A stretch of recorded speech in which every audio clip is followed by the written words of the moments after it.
چونکہ حکم ہوا ہے ایک اور نظم کے لیے، آپ کے اپنے استاذ کلیم اللہ بیگانی جو آپ کے مدرسے میں مصباح العلوم میں استاذ ہیں اور اچھے اخلاق کے استاذ ہیں، میں آپ سے گزارش کرتا ہوں کہ آپ مائک سنبھالیں اور کسی ایک نظم سے سامعین کے اندر تھوڑی سی زندگی پیدا کریں۔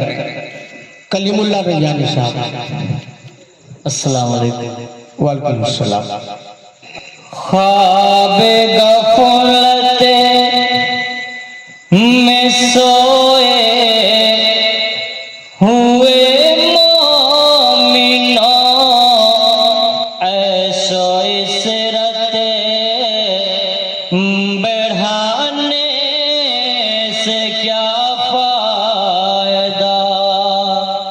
کیا آنکھیں کھولو اٹھو یاد رب کو کرو، عمر یوں ہی گوانے سے کیا فائدہ؟ بہت شاندار مطلع ہے، بڑا پیارا کہ اپنے رب کو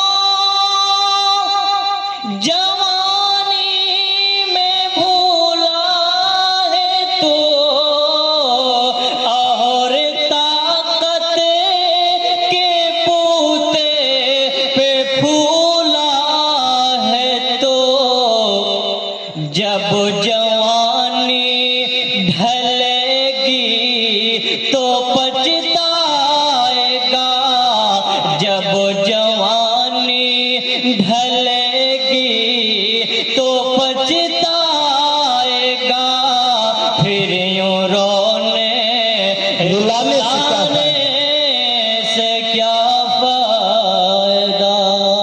خوب بھائی خوب، بہت خوب، بہت خوب۔ تھا حکومت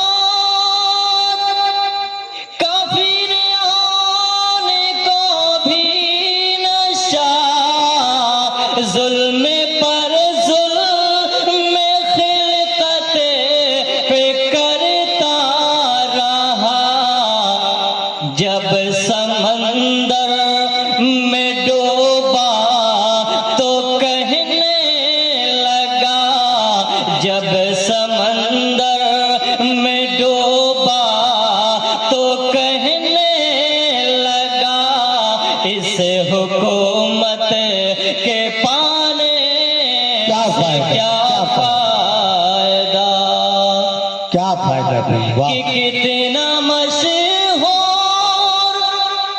قصہ ہے شداد کا، کہ کتنا مشہور قصہ ہے شداد کا، روح جب اس کے تن سے نکالی گئی، مرتا مرتا بھی لوگوں سے کہتا گیا، ایسی جنت بنانے سے کیا فائدہ؟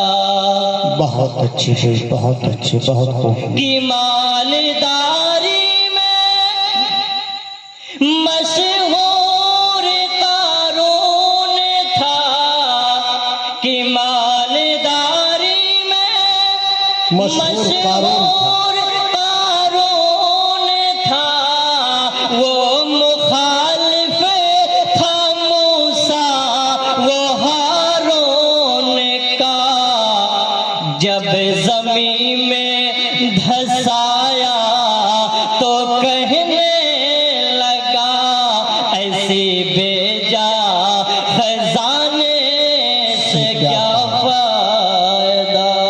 آنکھ کھولو سنو ذکر حق کا، سنو عمر یوں ہی گوانے سے کیا فائدہ؟ السلام علیکم۔ اب فجر کی نماز میں آئیے، ورنہ پوری رات جلسہ سننے کا کیا فائدہ؟ ضرورت اس بات کی ہے کہ آپ فکر کیجئے، احساس کیجئے اور اصلاح کیجئے۔ یہ بہت سارے انعامات ہیں شیخ، انہیں سمیٹیے اور کل انشاءاللہ مٹھائیاں کھلائیے۔